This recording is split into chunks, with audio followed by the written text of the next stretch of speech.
자, 반갑습니다. 두산에너빌리티 보도록 할 거고요. 주식 다짜 존색입니다.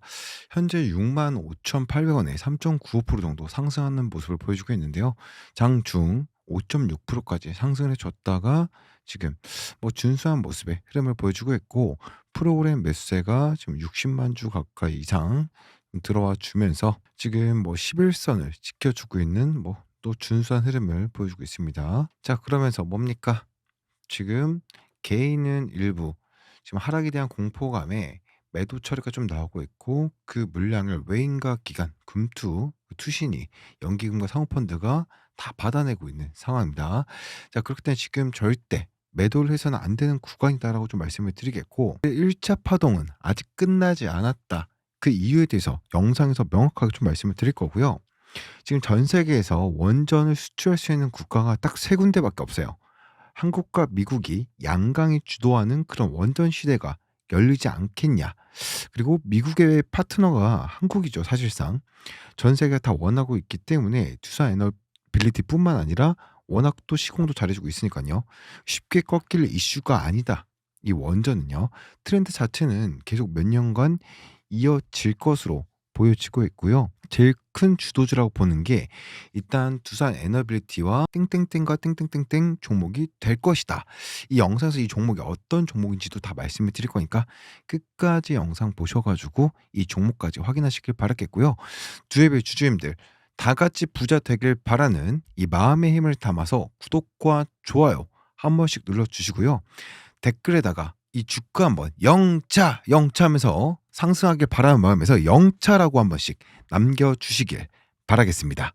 자, 본격적으로 한번 시작해 보도록 할게요. 자, 일단 제가 한 거의 일주일 만에 영상을 찍어 드리고 있는데, 오늘 같은 경우는 조금 영상을 정말 좋은 내용들로 제가 좀 오래 일주일 정도 쉬고 온 만큼 좋은 내용도 준비를 많이 했으니까 좀 끝까지 좀 시청을 해주시면 좋을 것 같고, 간단하게 오늘은 수급 이런 것보다 정말 좀 중요한 얘기들만 먼저 좀 해드려 보도록 할게요. 자, 오늘 두산에너빌리티 금요일장 3일 동안 주가 하락하던 부분을 오늘 말아 올리면서 이 양봉 마감을 했죠. 금요일 같은 경우 오늘 시장이 별로 안 좋았죠. 하락장에 오늘 주가 방어를 강하게 해주면서 5일선 위로 안착을 했는데요. 가격 조정을 더 이상 줄 이제 생각은 없어 보입니다. 지금 기준분 중간쯤까지 왔고요. 이 5일선 이탈을 하지 않고 5일선 바로 위쪽에서 거의 마감을 하고 있는데, 어제 같은 경우에는 고리 원전 1호기 첫 해제 결정이 났었죠. 근데 화면 왜 이러죠? 근데 오늘 이게 원전 섹터 뭡니까? 재료 소멸식으로 지금 반영 좀 되면서 대부분 다 하락을 했단 말이에요. 일단은 양봉 전환을 해주었다. 그래서 오히려 오늘 이 고방사성 부품을 로봇이 투입이 된다라는 이슈가 나오면서 어떤 로보틱스가 장중에 14% 급등을 하고 로봇주들이 움직임 보여줬는데, 이 두산 에너빌리티 포함해서 우리나라의 원전 산업은요, 앞으로 모멘텀이 더 좋아질 수밖에 없습니다. 실제로 이번 해체 결정으로요, 설계부터 해서 건설, 운영, 해체 처리까지 원전 이 전주기 생태계가 조성이 됐다는 거죠. 그래서 이 기술 역량을 충분히 갖추고 있기 때문에 우리가 한 단계 더 레벨업을 해서 빌리업을 해서 이 원전 기술 이제 국가로 도약하게 될 것인데, 이번 해초가 됨으로써요 2037년까지 8천억 원이 투입이 되는데, 여기 한수원을 중심으로 해가지고 두산 에너빌리티라든가 한전 KPS라든가 국내 원전 기업들이 참여를 하거든요. 그래서 적격 심사부터 해가지고 뭡니까? 입찰부터 우선 협상 대상자 선정, 마지막 최종 사업자 선정까지 앞으로 일정들이 줄줄이 있을 거란 말이에요. 근데 오늘 이 주가 재료 소멸이다, 그렇게 해석을 하시면 절대 안 된다라는 거. 그래서 이제 새로운 시장이 열린 거고요. 지금 두드러지게 좀 수혜를 볼 수 있는 종목이 두산 에너빌리티죠. 왜냐하면 두산 에너빌리티 같은 경우에는 이 증기 발생기 절단 요런 거 중장 해체 기술 보유하고 있고요. 실제 뭡니까? 미국의 NAC 해체 기술을 공동으로 개발하고 있어요. 미국 원전 해체할 때 참여했었던 이력도 있습니다. 그러니까 두산 에너빌리티가 우리나라에서도 가장 참여할 가능성이 높아지고 있고, 앞으로 우리나라가 한수원을 주축으로 해가지고 글로벌 원전 해체 시장 진출을 하게 될 것인데, 이게 543조 원이에요. 2050년까지 543조 원 규모란 말이에요. 가보지 않은 길이 열리고 있는 것이고, 원전 해체 시장이 좀 개화가 되고 있는데, 지금 원전 건설 주력만 해왔었다가 원전 해체 시장까지 진출하게 되면서 이게 투트랙으로 파이프라인이 넓어졌다라고 보시면 돼요. 지금 두 앱이 여기서 뭐 우리나라 그 원전 섹터 조정 이제 보일 일은 이유가 없다. 원전 한번 그 해체 관련해 가지고 우리나라 좀 진행된다라고 하면요. 지금 한번 해체 산업을 하게 된다라고 한다면 기존에 참여했던 기업들 위주로 계속해서 진행이 될 가능성이 높아요. 한번 팀을 꾸리게 된다면 끝까지 가는 것인데 이게 팀 코리아. 그래서 투싼 에너빌리티가 참여가 될 가능성이 매우 높아지고 있다라는 거죠. 그리고 투싼 에너빌리티가 이 주가에 충분히 아직 반영이 안 된 상황에서 여기서 이제 그다음 주에 뭐예요? 주가가 진짜 크게 올라갈 가능성이 높거든요, 다음 주에. 7월 초에. 지금 미국이 심상치가 않아요, 움직임이. 올해 여름에 폭염이 전 세계적으로 이제 조금 경고가 되고 있는데 이 미국이요. 137년 만에 폭염이 왔어요. 미국의 그 주요 전력망 운영사들이 비상 감축 명령을 내렸고 예비 전력 활용하면서 대규모 정전을 간신히 막아내고 있는데 지금 6월 초죠. 6월 말이죠. 6월 말인데도 불구하고 지금 이 정도라고 한다면 7월 되고 8월 되면요. 진짜 뉴욕이라던가 이제 미국의 대도시들 대규모 정전을 이어질 가능성이 매우 높다라는 거죠. 그래서 만약 그런 상황이 발생된다고 했을 때 에너지 관련해 가지고 원전 섹터가 부각을 받을 수밖에 없는데 이 폭염 중에 정전이 나잖아요. 이게 굉장히 치명적으로 위험한 게 뭐냐면 우리가 23년도에 그 애리조나 실내 폭염 사례가 있었죠. 이때 그 사망자가 정말 많이 나왔는데 75%가 에어컨이 고장 난 상태에서 폭염으로 죽었단 말이에요. 이 정전이 지금 시대에는 단순히 정전 나서 불편하다 이 정도가 아니라 생명에 위협을 줄 수도 있는 그런 상황이다라는 거죠. 이게 굉장히 중요하다라는 건데 이러한 상황에서 미국이 전력이 폭증하다 보니 뭐가 올라요? 이 전력 도매 단가가 엄청나게 올랐다는 거죠. 올랐다라 표현하고 어려울 정도로 뭐 엄청나게 올랐는데 원래 그 메가와트당 평균 도매가가 50에서 $100 수준이었단 말이에요. 근데 지금 이번에 그 뉴욕의 그 전력 도매 단가가 메가와트당 $2,400로 32배 치솟았다라는 외신 속보가 있었죠. 여기에 롱아일랜드는 $7,000까지 치솟았다. 거의 93배죠. 도매가가 이 정도면요. 소매가 어떻게 하라는 겁니까? 지금 이 전력 인프라 투자 확대가 굉장히 시급하다라고 경고를 하고 있는데 이게 우리가 우려했던 게 뭡니까? 작년부터 좀 우려했던 게 이 미국에서 현실화가 되고 있다라고 보여지고 있고 구독, 좋아요 한 번씩 눌러주시고 오늘 뭐 지금까지 말씀드린 거는 한번 이제 알고는 계시라고 말씀드린 거니까 오늘 영상 끝까지 정말 중요한 내용들 많이 말씀드릴 거니까 끄지 마시고 끝까지 보시길 바라겠습니다. 자, 지금 미국 정부가 요것 때문에 그 원전 뭐예요? 건설하겠다라고 해서 이 원전 이 산업과 그다음에 기술, 규제, 뭐 재정 전방위적으로 대응을 나서고 있는데 트럼프 대통령이 행정명령 발표하면서 2030년까지 10개 대형원전 짓죠. 그리고 2050년까지 300기가와트의 원전 더 짓기로 했잖아요. 현재 건설 중인 발전소가 없어요. 미국은 없어요. 전무하죠. 전 세계 원전 건설 현황을 보게 된다면 미국이 얼마예요? 얼마 심각한지 미국이 얼마 지금 심각한지 볼 수 있는데 전 세계 전체 건설 중에 원전이 61기입니다. 그 26기가 러시아에서 지금 건설하고 있고요. 25기가 중국이 건설하고 있는데 미국은 0개. 최근 30년 동안 2기의 원전 완공이 다예요. 근데 이마저도 15년 걸렸어요. 그래서 지금 현재 미국의 그 원전 건설 그 역량이 혼자서는 해낼 수 없는 그런 상황이고요. 미국에는 뭐 설계 기업들이라던가 SMR 이런 개발사들이 많이 있긴 한데 이거를 제작하고 건설, 시공 이 부분에 있어 가지고 굉장히 약하단 말이에요. 그래서 아무리 미국이라도 이 원전 생태계를 단기간에 구축을 하는 게 혼자서는 힘들기 때문에 우리나라 그 온타임 건설 역량을 보유한 한국의 원전 기업들과 협력이 필수적이고 불가피하다라는 거죠. 이건 선택 사항이 아니에요. 필수라는 거예요.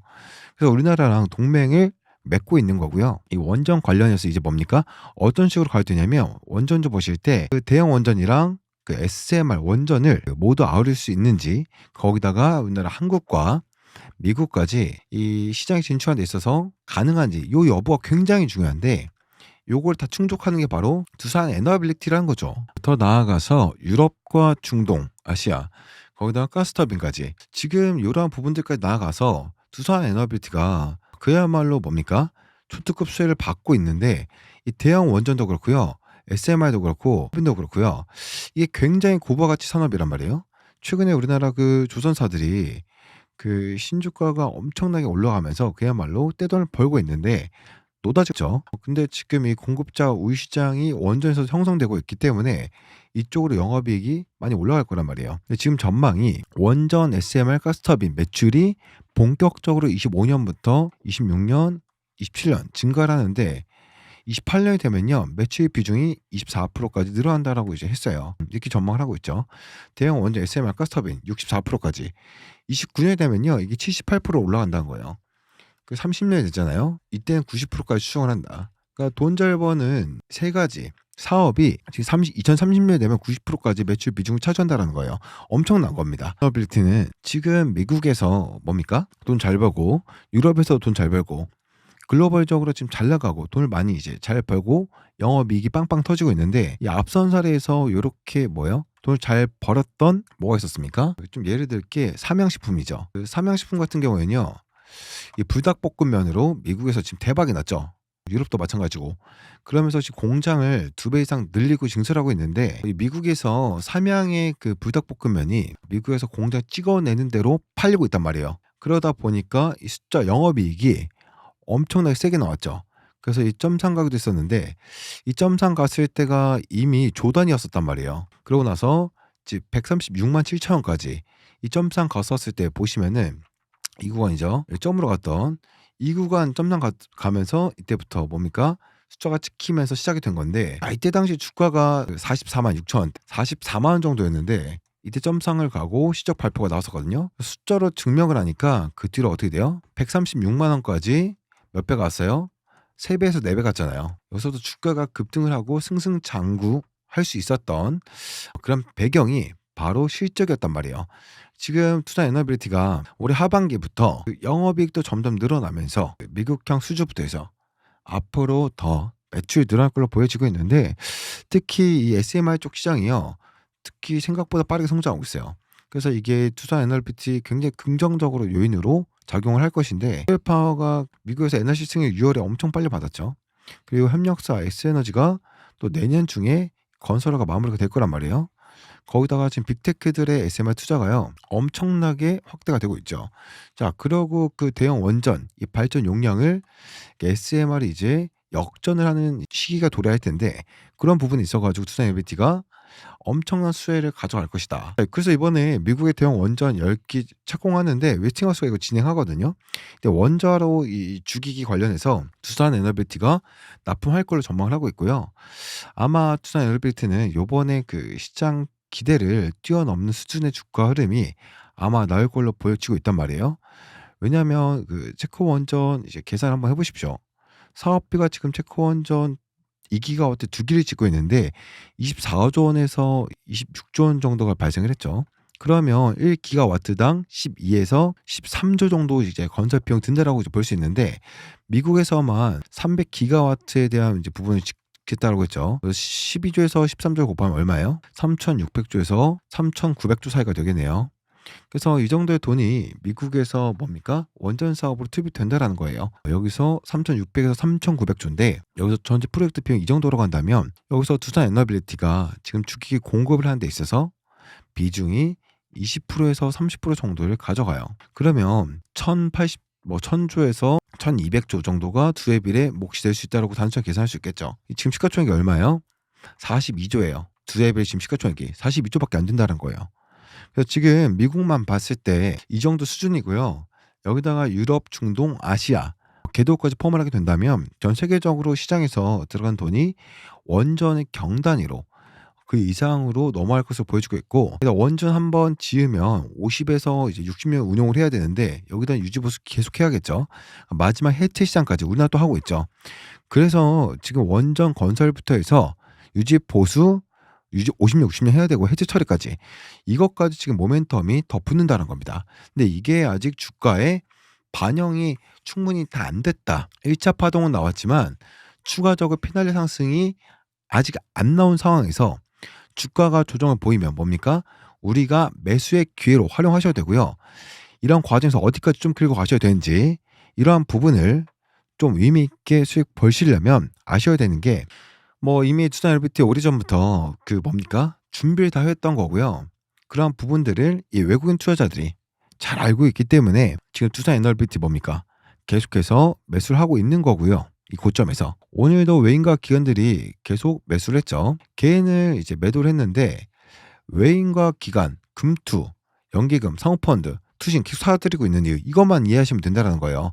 더 싼 종목들도 많잖아요, 원전. 근데 왜 두 배 이 비싼 걸 지금 더 사냐 이거예요. 제가 봤을 때 이 한국 증시 이제 상황상 주도주들 보면요. 바닥에서 10배, 20배 가는 종목들이 굉장히 많았어요. 이 두산 LBT가 이제 시작이라고 보여주고요.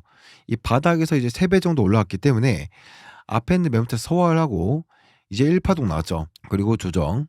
다시 2파동이 나올 텐데 그 2파동은 1파보다 더 세게 나올 겁니다. 고점이 적어도 50에서 100%는 고점이 더 높여야 1파, 2파 나오죠. 그렇기 때문에 이러한 상승 흐름이 여기서 한 번 더 나올 이제 가능성이 높고 이 16만 4천 14만 6천이라는 이 금액을 여기서 한번 빠르게 돌파할 가능성도 충분히 있다라고 보여져요. 그래서 지금 이제 그 뉴스에는 안 나왔지만 제가 왜 이렇게 강력하게 조금 전망할 수 있는지 그리고 이제 중요하다라고 말씀드리고 핵심 사항들, 매도 전략들 계속해서 좀 말씀드릴 거니까 구독과 좋아요 한 번씩 눌러주시고 물 한 잔만 먹고 계속 말씀을 좀 드려보도록 할게요. 제가 지금 아직 건강이 100%는 회복이 안 돼서 말하다가 뭐 가래도 끼고 기침도 하고 좀 버벅대도 이해 좀 해주시고요. 자, 그리고 이 AI가 들어오면서 전력 수요, 에너지 수요가 엄청나게 좀 발생을 하고 있지 않습니까? 이 원전이 이 메가 트렌드가 될 수 있을까요? 근데 저는 이게 이미 되고 있는 것 같아요. 원전도 건설 기간이 좀 길다란 게 단점이 있지만 일단 원전은 신재생 에너지랑 다르게 트럼프가 전폭적으로 이제 지원하는 섹터다 보니까 행정 명령까지 해가지고 이제 원전 용량을 늘리고 규제를 완화하고 세액 공제 늘려주고 있는 것 같고 이런 부분에서 미국 정부의 도움을 많이 받고 있는 업종 중 하나고요. 거기에 유럽도 탈원전을 하다가 친원전으로 지금 다 바뀌고 있잖아요. 그런 부분들 제 말도 있고 우리나라도 사실은 민주당 정권 같은 경우는 사실은 과거부터 탈원전이니까 그 이재명 대통령이 됐으면 과거 같으면 원전주가 급락했을 거예요. 옛날에는. 근데 문재인 정부 때도 완전 박살났었잖아요. 투스리티도. 근데 지금은 오히려 급등하는 게 민주당 정부도 정책을 좀 바꾼 게 원전을 반대하진 않아요. 옛날엔 탈원전이었는데 명확했죠. 지금은 아니거든요. 신재생 에너지가 좀 우위라는 거지. 원전도 뭐 여론조사 해보면 많은 국민들이 원전도 찬성하는 분위기다 보니까 또 AI의 그 전력이 부족한데 신재생 에너지냐 원전이냐 이거 가릴 데가 아니다라는 거예요. 다 필요해요, 둘 다. 태양광도 필요하고 풍력도 필요하고. 근데 좀 안타까운 건 너무 트럼프 대통령이 이분법적으로 가고 있으니까 신재생 안 되고 전기차 안 되고 원전이나 화석연료 이런 쪽으로만 가는 게 조금 안타깝긴 하지만 어쨌든 원전에 대해서 글로벌 이제 많은 국가들이 지금 친원전 쪽으로 돌아서고 있기 때문에 저는 원전이 지금은 굉장히 중요한 에너지원이 될 수밖에 없다라고 전 세계적으로 거의 AA 반드시 필요한 전력원이고 우리나라 기업들이 너무나도 잘하고 있죠. 원전 세계 최강국이잖아요. 조선과 비슷하죠. 많은 나라들이 원하는데 미국도 원하고 미국도 원전을 되게 원하는데 제대로 구할 수 있는 나라는 몇 개 없거든요. 항상 그 우리랑 경쟁하는 국가가 사실 중국인데 중국은 글로벌 시장 진출이 어려운 국가고 원전도 러시아도 힘들고 제재 때문에 전 세계에서 원전 수출할 수 있는 국가가 3개밖에 없어요. 미국, 한국, 프랑스. 한국과 미국은요 원전 동맹 맺었잖아요. 수출 동맹. 같이 한번 수주를 이제 따낼 것 같고 프랑스는 너무 경쟁력이 떨어져요. 납기율도 높고 한국과 미국이 주도하는 이런 원전 시대가 열리지 않겠냐. 미국의 파트너가 한국이죠, 사실 원전에서. 근데 이 시장 앞으로 뭐예요? 계속 열린 시장이잖아요. 전 세계가 원하고 있기 때문에. 그래서 한국의 좀 주요 기업들이 상승하는 게 예사롭진 않다. 두산뿐만 아니라 현대건설 또 시공 잘하고 있으니까. 그래서 이거는 메가 트렌드로 AI랑 같이 갈 수밖에 없는 산업이고요. 원전은 미국의 빅테크도 아마존도 그렇고 얼마 전에 메타가 20년 계약 맺었더라고요. 원전 업체랑 미국 내에서. 원전이 그만큼 AI 데이터 센터에 그 정말 필수 전력이 될 수밖에 없는 그림이 나오고 있기 때문에 원전도 이제 쉽게 꺾일 이슈는 아니고요. 다만 주의할 건 너무 많이 올랐잖아요. 단기간에. 그 가격만 좀 주의를 하면 될 것 같고 트렌드 자체는 몇 년간 이어지지 않겠냐 그렇게 생각을 하고 있습니다. 그리고 투자리티가 딱 봐도 대장주지 않습니까? 너무 많이 올라서 좀 고민이 되신 분들도 많을 거예요. 그럼 약간은 조정을 받을 때마다 접근을 한다든지 좀 이런 게 좋을까요? 조정 받을 때 타점을 잡아서 접근하는 게 좋고 왜냐면 변압기 뭐 HG 현대일렉트릭 10배 20배 갔잖아요. 근데 그 가는 궤적에서 영원히 간 게 아니잖아요. 중간에 계산해 보니까 20-30%씩 빠졌거든요. 고점 대비. 이번에도 신고가 나왔는데 불과 이렇게 빠져 있었거든요. 그런 이슈들이 나오니까 투자연합회도 좀 이런 조정 언제든지 나올 수 있다라고 봐요. 그러니까 그렇게 보는 이유 중 하나가 현대일렉트릭이나 이런 변압기 회사들이 빠진 이유가 뭐였냐면 항상 그거였거든요. 피크아웃. 실적 고점 찍었다. 근데 그게 알고 봤더니 그게 아니었잖아요, 사실. 근데 그 논리 때문에 뺐거든요. 주가도 많이 이제 부담됐는데 원전은 지금 실적이 좋기 힘든 건 사실이에요. 왜냐면 원전은 수주 사이클이 너무 길거든요. 실적까지. 그러니까 원전주들 실적 시즌 다가오잖아요. 실적이 좋게 나오긴 쉽지 않아요. 이게 빌미가 돼서 한번 뺄 거란 말이에요. 그럼 그때가 기회가 될 거라는 거죠. 신규 매수할. 원전은 실적으로 기대해서 간 산업은 아니잖아요. 다 아시잖아요. 이 사이클이 오래 걸리니까. 구독, 좋아요 누르시고. 어쨌든 실적 시즌 다가오면 그게 불편 이슈는 뭐 발생을 할 거니까 그런 것 때문에 혹시 좀 주가가 흔들린다면 투자애널비티가 대장은 맞는데 뒤늦게 쫓아가지 마시고 엔비디아도 그랬고 모든 주도주는 고점 대비 한 20%씩은 빠졌다 가거든요. 엔비디아도 잠깐 볼까요? 자, 보시게 되면 엔비디아 같은 경우도 올랐다가 한 20% 뺐다가 올렸다가 뭐 30% 뺐다가 올렸다가 내렸다가 이렇게 이런 섹터들도 엔비디아 같은 이 대장주들도 이 구간에서 여기까지 올라가는데 조정 없이 올라간 게 아니란 말이에요. 여러 가지 이슈들로 인해서 이렇게 눌림을 주고 가고 있는 모습을 보여주고 있다. 고점이 어딘지 아직 명확하진 않지만 이러한 조정은 분명히 나올 수 있다고 생각을 하고 있기 때문에 그때 놓치지 마시고 신규 매수 타점 잡으실 분들은 실적 시즌에 불편한 이슈가 나오면서 20% 30% 지금 뭐 빠져야 된다라는 게 아니라 그런 이제 불편한 이슈가 나와서 눌렸을 때 그때가 보다 이 원전은 실적이 안 좋을 수밖에 없는 게 팩트이기 때문에 그런 불편 이슈가 나왔을 때 우리가 신규 매수 타점 혹은 추가 이제 물량 확보에 대한 기회로 잡으셔야 될 것 같다라고 말씀드리겠고 근데 되게 어려운 게 뭐냐면요. 고점 대비 만약 20% 빠지면 못 사요. 네, 끝났다. 그런 생각이 들 거예요. 현대일렉트릭도 똑같았어요. 그때 살 수 있는 용기가 있느냐. 이것만 고민하시면 돼요. 그러니까 현대일렉트릭을 좀 차트를 크게 보면은 자, 예를 들어서 이 구간까지 왔는데 여기서 여기까지 빠졌어. 야, 이 구간에서 내가 살 수 있는 용기가 있느냐. 그리고 혹은 이 구간까지 왔다 여기까지 빠졌어. 내가 여기서 매수할 수 있는 용기와 그런 확신을 가질 수 있느냐. 확신을 가졌던 분들은 이 구간부터 여기까지 뭐 수익을 보셨겠죠. 30만 원부터 50만 원까지면은 한 60-70% 정도 상승을 했는데 이런 이제 용기와 확신이 있다면 좀 수익을 먹을 수 있겠죠. 어쨌든 저는 한 20% 정도 고점 대비 나온다고 한다면 그때 한번 적극적으로 타점 잡아보시면 좋을 것 같고 지금은 아무리 좋아도 신규 매수 타이밍까지는 아니고 가지고 있으신 분들의 좀 아직은 영역이다라고 보면 될 것 같고요. 어쨌든 아무래도 투자이머티가 많이 오르다 보니까 약간 좀 저평가되어 있는 그런 원전주에도 많이 관심이 가고 있는데 두산에너비티 외에 볼만한 좀 기업이 뭐가 있냐면 사실 원전주들이 대부분 많이 올리긴 올랐어요. 뭐 다른 종목들도 가장 좀 주도주는 3개 정도로 보면 될 것 같은데 3개가 제일 큰 주도주라고 보는데 일단 두산에너비티랑 현대건설, BHI 요 3개인데 BHI는 LNG 비중이 더 크긴 하지만 원전주로 엮여 있긴 하거든요. 사실은 이 3개가 워낙 주도주기 때문에 이 3개가 꺾이면 진짜 다 끝나는 거거든요. 사실은 저평가된 것도 있어요. 가장 저평가된 게 한전 KPS. 배당도 많이 주잖아요, 그거는. 그 종목은 사실은 그 유지 보수하는 쪽이다 보니까 안정적이긴 해요. 근데 주도주가 되긴 어렵죠. 안정적이긴 하지만 그 좀 안정적으로 투자하시는 분들이라면 상황에 따라 좀 다를 수는 있겠지만 한전 KPS도 괜찮을 것 같고 아니면 그 직접적인 연관은 없는데 만약에 좀 부담 없는 기업을 원한다라고 한다면 D&AC 같은 거. D&C는 원전주잖아요. 직접 시공하는 기업은 아닌데 SMR 하나 그 엑스에너지 있어요. 미국에. 그 지분 투자해 놓은 게 있어요, 얘네가. 예전에. 그거 SMR도 하나의 그 주도 섹터잖아요. 우리나라 D&C도 워낙 저평가되어 있기 때문에 그런 것도 하나의 방법이라는 거죠. 선택을 좀 하실 필요는 있어요. 약간 연관성은 떨어져도 부담 없는 종목을 할 거냐 아니면 나는 무조건 주도주로 갈 거냐.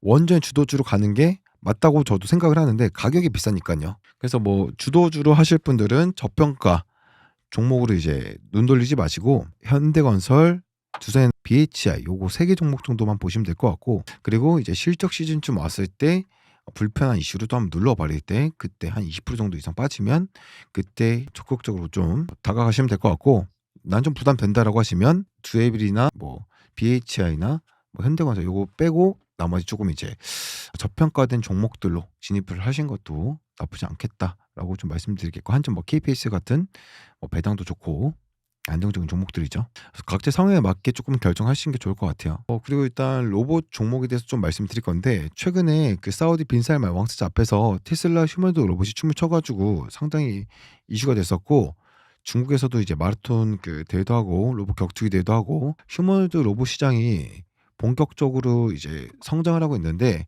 모건 스탠리가 2050년까지 휴머노이드 로봇으로 4조 7천억 달러 규모에 이를 것이다. 상당히 큰 시장이라고 좀 전망을 했는데 로봇주는 좀 어떻게 보는지 말씀드리자면 되게 최근 뜨거웠잖아요. 연초에 좀 많이 올랐다가 최근에 조금 부진한 것 같긴 해요. 이슈가 없다 보니까. 그리고 워낙 다른 산업들이 좀 세다 보니까 최근에 원전이 너무 세다 보니까 또 로봇 쪽 관심이 좀 떨어져서 그렇지 휴머노이드 로봇도 메가 트렌드거든요 결국에. 로봇에서 집중해야 될 것은 로봇도 종류가 많잖아요. 협동 로봇도 있고 사업용 로봇도 있고 휴머노이드인데 우리가 집중을 해야 될 로봇 섹터 중에서는 휴머노이드라고 보시면 될 것 같아요. 젠슨 같은 경우도 이 다음은 로봇 근데 휴머노이드 로봇이다라고 좀 말을 하고 있기 때문에 그래서 그쪽 위주로 좀 보시는 게 맞을 것 같고 다만 거기서 이제 테슬라가 가장 중요하죠. 테슬라가 만드는 휴머노이드 로봇이 올해 시험 생산 들어가고 내년부터 아마 대량 생산할 것 같더라고요. 그게 본격적으로 양산이 되면 그 로봇 종목에 대한 이제 관심도 높아질 것 같고 우리나라 대기업 중에 로봇 사업 안 하는 회사 없잖아요. 삼성도 레인보우 로보틱스 인수했고 LG전자도 마찬가지로 로봇 사업하고 있고 현대차 보스턴 다이내믹스도 있고 그렇기 때문에 많은 그 우리나라 대기업들이 로봇 산업을 하고 있고 그 기업들의 공통점이 지금 중심은 휴머노이드 로봇이잖아요. 여기 집중되어 있기 때문에 로봇 산업은 계속해서 관심을 기울 필요가 있다. 이렇게 말씀드리고 싶고 로봇의 근데 그 최고 강자는 그 중국이죠. 중국이 워낙 잘하고 있기 때문에 로봇 휴머노이드 로봇이 경쟁도 치열하겠지만 이게 초기 시장이잖아요, 어차피. 모건 스탠리 같은 경우는 예측을 그 자동차보다 더 커질 거다, 시장 자체가. 각 가정에 로봇 한 대씩 놓을 수도 있고 자동차 공장에 로봇 투입 가능성이 높기 때문에 우리 현대차 보스턴 다이내믹스가 시몬 삼아서 하반기에 그 자동차 공장에 그 휴머노이드 로봇을 아마 투입을 할 거예요. 올해 하반기에 할 예정이고 본격 양산은 28년도부터 하는 걸로 알려져 있는데 이게 진짜 시작이 되는 거죠, 그것도. 로봇주에 대한 관심을 계속 좀 기울일 필요도 있고 로봇주의 휴머노 로봇의 핵심은 그걸로 알고 있거든요. 그 관절, 액추에이터. 근데 거기 대표이사가 그 로보티즈예요. 우리나라에서 거의 그거 순서기 만드는 업체인데 주가 사실 엄청 올랐잖아요, 로보티즈가. 그래서 그 사실 이거는 로보티즈를 그 일론 머스크가 강조한 게 아니라 몇 달 전 영상 좀 찾아보시면 일론 머스크가 그 팟캐스트 나와 가지고 뭐라고 했냐면 팟캐스트에 로봇 설명하면서 "제일 중요한 게 관절이다." 그 얘기를 한마디 했었거든요. 근데 그 관절 만든 기업은 극소수거든요 지금. 테슬라는 직접 만들고 우리나라에서는 로보티즈가 그 사업을 하고 있고 그 로보티즈가 지금 LG전자가 가지고 있거든요. 근데 그 중국의 그 뭡니까? 유명한 그 휴머노이드 로봇 회사 있거든요.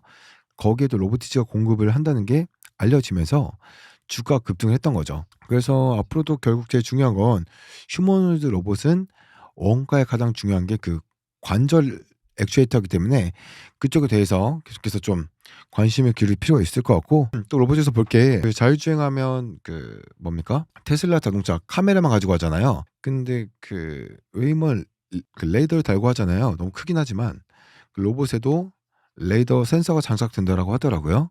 왜냐면 로봇이 그 자기가 직접 그 자율주행하는 거잖아요. 휴머노이드 로봇도 그 센서 같은 거 카메라 달고 센서 달아 가지고 사람들 보면서 피하기도 하고 물체 있나 없나 파악도 하고 자동차와 똑같은 개념이거든요. 더 안전하려면 라이더 센터를 붙이는 게 좋거든요. 3D 그 측정을 하기 때문에. 그래서 뭐 로봇에도 그런 라이더 센서가 많이 들어가기 때문에 그런 걸 본다면 자율주행에 라이더가 들어가긴 하지만 그 라이더 센서를 만드는 기업들도 들여볼 필요가 있다. 로봇 쪽에 그게 탑재가 되기 때문에. 그래서 관절 그 로봇의 휴머노이드 로봇 이런 관절 액추에이터랑 뭐 라이더 센서 쪽 그쪽 로봇 쪽으로 공부를 해 보시면은 좀 좋지 않을까 싶습니다. 어쨌든 저희가 그 소통방에서도 이런 종목들 계속해서 드리고 있으니까요, 여러분들. 수나 에너비티 같은 경우도 이렇게 꾸준히 다 브리핑 해 드리고 매수매도 타점 이런 대응 전략들 드리고 있으니까요. 소통방 같은 경우는 일단은 오늘은 오픈이 되지 않을 거고 아마 뭐 주말쯤부터 다시 한번 더 오픈해 가지고 입장하실 수 있도록 도움 드릴 거니깐요. 구독과 좋아요 눌러 주시고 오늘은 원전 외에도 좀 다른 부분들에 대해서 좀 말씀을 좀 길게 드렸는데 제가 일주일 정도 쉬고 오다 보니까 뭐 드리고 싶은 말씀은 많고 아직 목 상태는 좀 안 좋아서 버벅도 되고 목소리도 계속 갈라지고 하는데 좀 이해해 주시고 대충 알아들었으면은 '아 뭐 그런 건가 보다.' 하고 넘어가 주시면 좋을 것 같고, 버벅된다고 너무 이렇게 좀 댓글로 구박은 안 해 주셨으면 좋겠네요. 네네. 양해해 주시고 구독 좀 한 번씩 눌러 주시고요. 다음 영상에 더 좋은 내용으로 좀 찾아오도록 하겠습니다. 네. 주식 타짜 조은생이었습니다. 감사합니다.